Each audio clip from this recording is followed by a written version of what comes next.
내향형도 외향형도 공부할 때 스트레스 받으면 도망가는 경우가 많아요.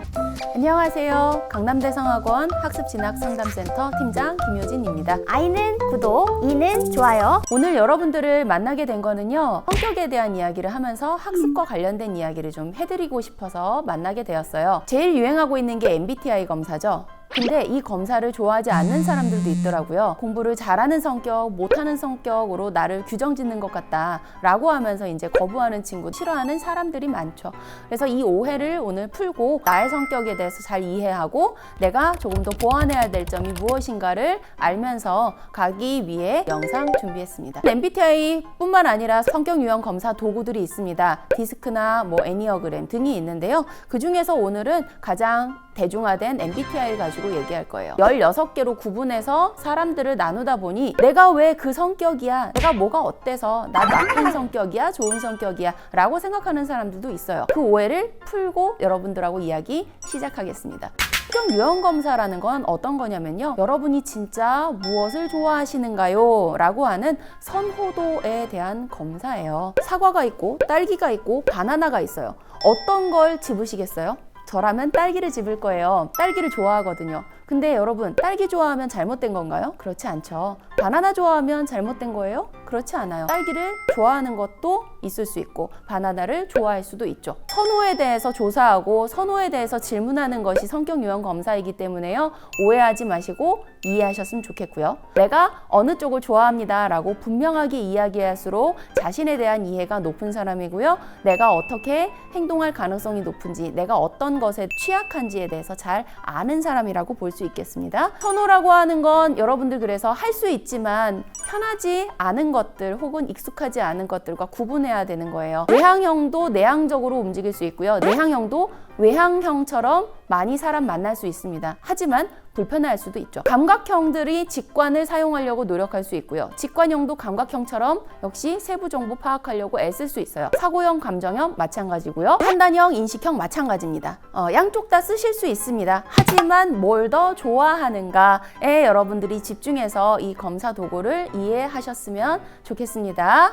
내향형, 외향형에 대한 에너지 방향을 기준으로 하는 저 특징들에 대해서 말씀을 먼저 드리고 시작하겠습니다. 자, 외향형들은요, 일단 말하는 걸 굉장히 좋아해요.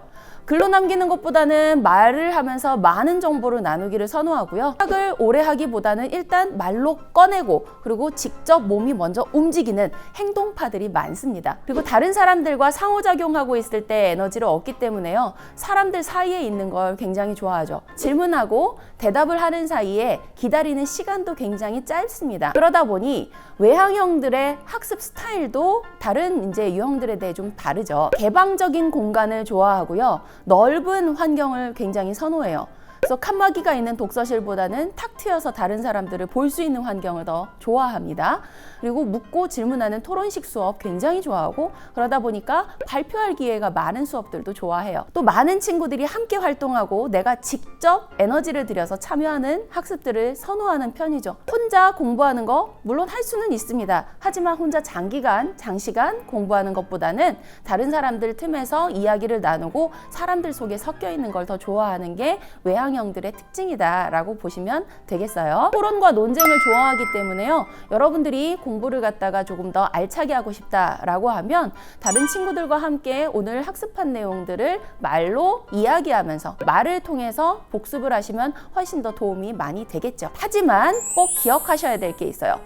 중요한 정보들과 이해하기에는 시간이 걸리는 어려운 내용들을 여러분들이 학습해야 될 때는 특별히 조금 더 조용한 곳에서 집중하는 시간을 가질 필요가 있습니다. 내향형들에 대해서 또 이야기를 해보겠습니다. 내향형들은요, 외향형들의 나타나는 모습의 정반대 모습을 많이 보여줍니다. 말보단 글을 좋아해요. 처음 보는 사람들이 있다 해도 전화를 거는 것보다는 메시지를 먼저 보내는 사람들이 많고요, 충분히 생각한 다음에 말과 행동으로 이행을 합니다. 생각하는 시간이 많이 필요한 사람들이에요. 그러다 보니 생각이 길어져서 행동을 못하는 경우도 있긴 있어요. 다른 사람보다는 자기 자신한테 관심이 훨씬 많기 때문에요, 다른 사람을 볼 시간이 많이 없어요. 그러다 보니 다른 사람들의 이름, 얼굴 이런 것들을 기억 잘 못하기도 해요. 내 이름을 기억 못하는 사람이 있다. 서운해하지 마시고 한번 살펴보세요. 저 사람은 외향형인가 내향형인가. 그러면 상대방을 인정하고 내가 상처받지 않을 수 있죠. 내가 보는 세상 안에서 다른 사람들을 보고 다른 세계의 여러 가지 사물들을 보거든요. 우물안 개구리라고 표현하면 딱 맞을 것 같아요.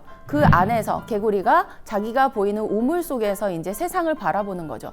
하지만 여러분, 우물안 개구리가 나쁜 게 아니에요. 이 우물을 갖다가 여러분들이 점점 크기를 넓혀가야 돼요. 관심을 넓혀가면 여러분들이 가지고 있는 우물의 사이즈가 커집니다. 그러면 조금 더 넓은 세상을 더 다각도로 볼 수 있는 힘이 생길 수 있습니다. 내향형도 외향형도 공부할 때 스트레스 받으면 유튜브로 도망가는 경우가 많아요. 그런데 내향형들은 유튜브로 도망가는 이유가 외부 자극이 힘들어서 나의 세계에 빠지기 위해서, 외향형들은 더 넓은 세계를 개척하기 위해서 간다라는 거죠. 그래서 같은 증상을 가지고 있지만 탈출하는 방법은 다르기 때문에 이것도 잘 기억하시면 도움이 될 겁니다. 감각과 직관으로 가겠습니다. 세상을 어떻게 인식하는가에 대한 지표이죠. 감각형들은 직접 경험한 정보를 더 잘 수용합니다. 그리고 표현할 때 구체적으로 표현할 버릇하고, 과거를 경험한 다음에 현재에 적용하거나 지금 현재의 정보에 대해서 더 집중하는 것을 좋아합니다. 실제 써먹을 수 있는 실용적, 현실적 정보들을 더 좋아하고요. 이 사람들의 가장 대표적인 특징들, 실제 눈앞에 보여야 되기 때문에요. 상상하고 있는 것들에 대해서 그냥 단순한 상상이 잘 안 되는 경우들이 많아요. 돌이 있다라고 하면 그냥 그건 돌일 뿐이에요. 돌을 가지고 비행기가 되었다가 달도 되었다가 이런 상상이 잘 안 되는 사람들이죠. 돌은 돌이어야 되고 비행기는 비행기여야 되고 달은 달이어야 되는 사람들, 이런 사람들이 감각형일 가능성이 높습니다. 감각형 스타일은요, 오감을 통해 정보를 획득하기 때문에 관찰력이 굉장히 좋고요. 지금 현실에 대해서도 관심이 많고 정보에도 관심이 많기 때문에 다양한 사례를 통해서 설명할 수 있는 사람들입니다. 1, 2, 3, 4 단계별로 학습하는 걸 훨씬 좋아하고, 그 단계가 잘 맞는지 반복해서 공부하는 것도 좋아합니다. 이런 친구들은 구체적으로 내가 알고 있는 것들을 어떻게 하면은 개념화시킬 수 있고 이론화시킬 수 있는지 개념으로 연결하는 연습 해주셔야 되고요. 세부적인 내용은 잘 아는데 핵심 내용이 뭔지를 모르는 친구들이 많아요. 그래서 여러분들은 학원에서 혹은 선생님들 수업 들으면서 요게 핵심이야 라고 기억하셔야 되겠죠. 직관형들은 오감보다는 보이지 않는 뭔가를 통해서 세상을 파악하는 사람들입니다. 육감이 발달했다라고 얘기하고요. 이념적 그리고 개념적인 정보들 굉장히 선호하고 잘 수용합니다. 또 과거나 현재, 미래에 대해서 전체적으로 살펴보지만 주로 초점은 미래에 가 있는 경우들이 많죠. 그리고 미래의 가능성을 열기 위해 지금 무엇을 해야 되는가, 새로운 변화를 시도하는 사람들 많고요. 그런 것들을 좋아하기 때문에 이 새로운 변화에 도전하기 위한 방법에도 관심이 많습니다. 이분들은 뭔가를 통찰하고 어떤 가능성을 보고 의미를 부여하고 그 사건 간의 연관성에 관심이 굉장히 많은 사람들이에요. 그리고 실질적인 것, 세부적인 것, 예시보다는 개념에 관심이 많고요. 하나하나 단계를 밟아가는 것보다는 필요 없는 단계를 본인들이 알아서 잘 걸러냅니다. 실제 지금 해야 되는 것들을 놓치거나 문제를 틀리는 그런 경우들도 많이 볼 수 있어요. 이 친구들한테 부탁하고 싶은 게 있습니다. 꼭 여러분들 세부적인 정보 찾아야 됩니다. 귀납적 사고하세요.